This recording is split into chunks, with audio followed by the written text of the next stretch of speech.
ನಮಸ್ಕಾರ, ನೀವು ನೋಡ್ತಾ ಇದ್ದೀರಾ ನ್ಯೂಸ್ ಫಸ್ಟ್ ಲೈವ್. ಏನ್ ಸಮಾಚಾರಕ್ಕೆ ಸ್ವಾಗತ. ನಾನು ಮಧುಸೂದನ್. ಮೊದಲಿಗೆ ಹೆಡ್ಲೈನ್ಸ್. ರಾಷ್ಟ್ರಪತಿ ಭವನಕ್ಕೆ ಬ್ಯಾಕ್ ಟು ಬ್ಯಾಕ್ ಭೇಟಿ. ಮುರ್ಮು ಜೊತೆ ಪ್ರಧಾನಿ ಮೋದಿ, ಅಮಿತ್ ಶಾ ಪ್ರತ್ಯೇಕ ಸಭೆ. ಕುತೂಹಲ, ಊಹಾಪೋಹಗಳಿಗೆ ನಾಂದಿ ಹಾಡಿದ ಅನಿರೀಕ್ಷಿತ ಮೀಟಿಂಗ್ಗಳು.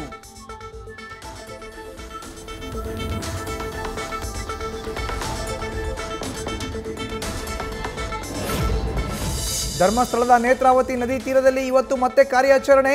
11, 12, 13ರ ಪಾಯಿಂಟ್ನಲ್ಲಿ ಬುರುಡೆ ರಹಸ್ಯ ಭೇದಿಸಲಿರುವ ಎಸ್ಐಟಿ. 3 ಸ್ಥಳಗಳ ಮೇಲೆ ಹೆಚ್ಚಿದ ಕುತೂಹಲ.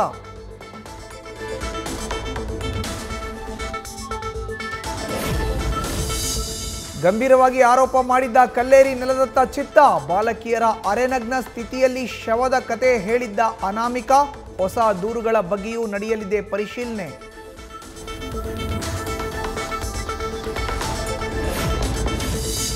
ಟಿಪ್ಪುಗೆ ಕಾವೇರಿ ನದಿಗೆ ಅಡ್ಡಲಾಗಿ ಡ್ಯಾಂ ಕಟ್ಟುವ ಆಲೋಚನೆ. ವ್ಯಾಪಕ ವಿರೋಧಗಳ ನಡುವೆ ಮತ್ತೆ ಮಹದೇವಪ್ಪ ಪೋಸ್ಟ್. ಕೆಆರ್ಎಸ್ಗೆ ಮೊದಲು ಅಡಿಗಲ್ಲು ಹಾಕಿದ್ದು ನಿಜ ಅಂತ ಸಮರ್ಥನೆ.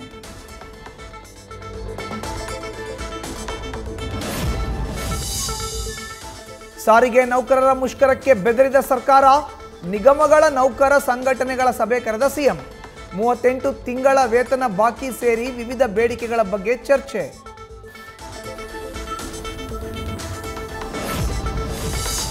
ನಾಳೆ ರಾಹುಲ್ ಗಾಂಧಿ ನೇತೃತ್ವದಲ್ಲಿ ಪ್ರತಿಭಟನೆ ಹಿನ್ನೆಲೆ ಫ್ರೀಡಂ ಪಾರ್ಕ್ ಬಂದೋಬಸ್ತ್ಗೆ 4459 ಪೊಲೀಸ್ ಸಿಬ್ಬಂದಿಗಳ ನಿಯೋಜನೆ.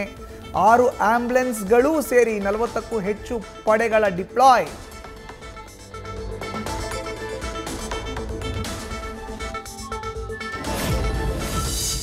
ಆಗಸ್ಟ್ 10ರಂದು ನಮ್ಮ ಮೆಟ್ರೋ ಹಳದಿ ಮಾರ್ಗ ಲೋಕಾರ್ಪಣೆ. ಕಾರ್ಯಕ್ರಮದ ಪೂರ್ವಭಾವಿ ತಯಾರಿ ಆರಂಭಿಸಿದ ಬಿಜೆಪಿ. ಜಯನಗರದ ಚಂದ್ರಗುಪ್ತ ಮೌರ್ಯ ಆಟದ ಮೈದಾನದಲ್ಲಿ ಸಭೆ.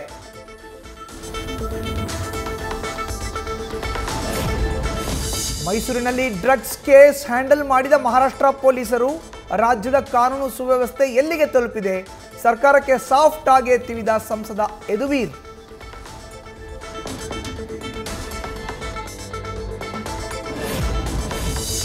ವಿಶ್ವವಿಖ್ಯಾತ ಮೈಸೂರು ದಸರಾ ಮಹೋತ್ಸವ ಸಂಭ್ರಮ. ಗಜ ಪಯಣಕ್ಕೆ ವೀರ ಹೊಸನಹಳ್ಳಿ ಬಳಿ ಸಕಲ ಸಿದ್ಧತೆ. ಮಧ್ಯಾಹ್ನ 12:30ಕ್ಕೆ ಖಂಡ್ರೆಯಿಂದ ಚಾಲನೆ.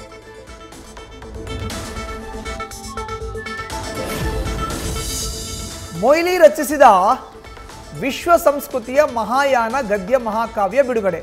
ಕಾರ್ಯಕ್ರಮದಲ್ಲಿ ವೀರಶೈವ ಲಿಂಗಾಯತ ಧರ್ಮ ದಂಗಲ್. ಪ್ರೊಫೆಸರ್ ವೀರಣ್ಣ ರಾಜೂರ, ದಿಂಗಾಲೇಶ್ವರ ಶ್ರೀ ಮಧ್ಯೆ ವಾದ.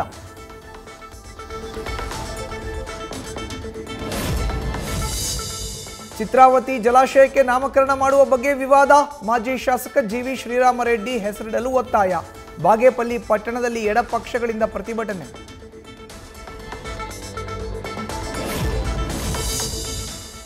ರಾತ್ರಿ ಇಡೀ ಉದುರಿದ ಜಿಟಿ ಮಳೆ. ವಿಧಾನಸೌಧ, ಕೆಆರ್ ಸರ್ಕಲ್, ಶಾಂತಿನಗರದಲ್ಲಿ ತುಂತುರು. ದ್ವಿಚಕ್ರ ವಾಹನ ಸವಾರರ ಓಡಾಟಕ್ಕೆ ಸ್ವಲ್ಪ ಮಟ್ಟಿಗೆ ತೊಂದರೆ. ಲಿಂಬೆಹಣ್ಣು, ಕುಂಕುಮ, ಅರಿಶಿಣ ಇಟ್ಟು ಮಾಟ ಮಂತ್ರ ಕಾಮನ್. ಆದರೆ ಬೆಳಗಾವಿಯಲ್ಲಿ ಬೆಳಕಿಗೆ ಬಂತು ಹೈಟೆಕ್ ವಾಮಾಚಾರ. ಬೆಳಗಾವಿಯ ಎಳ್ಳೂರು ಗ್ರಾಮದ ಬಳಿ ವಿಚಿತ್ರ ಘಟನೆ.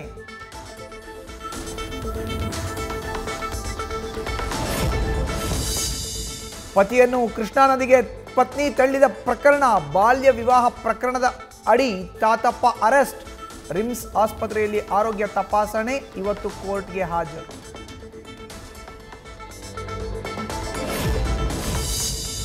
ಹುಷಾರಿಲ್ಲ ಎಂದು ಚಿಕಿತ್ಸೆ ಪಡೆಯಲು ಬಂದಿದ್ದ ವ್ಯಕ್ತಿ. ಔಷಧ ತರಲು ಪಕ್ಕದ ಕೋಣೆಗೆ ತೆರಳಿದ್ದ ನರ್ಸ್. ಮರಳಿ ಬರುವಷ್ಟರಲ್ಲಿ ಮೊಬೈಲ್ ಕದ್ದು ಕದೀಮ ಪರಾರಿ.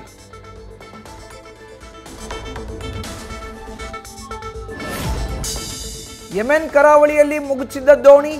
154 ಇಥಿಯೋಪಿಯನ್ ವಲಸಿಗರ ಪೈಕಿ 68 ಜನ ಸಾವು. 74 ಮಂದಿ ನಾಪತ್ತೆ. 10 ಜನರ ರಕ್ಷಣೆ. ಉಳಿದವರಿಗೆ ಶೋಧ ಕಾರ್ಯಾಚರಣೆ. ನ್ಯೂಸ್ ಫಸ್ಟ್, ನಿರ್ಭೀತಿಯಿಂದ ನಿಮ್ಮ ಪರವಾಗಿ.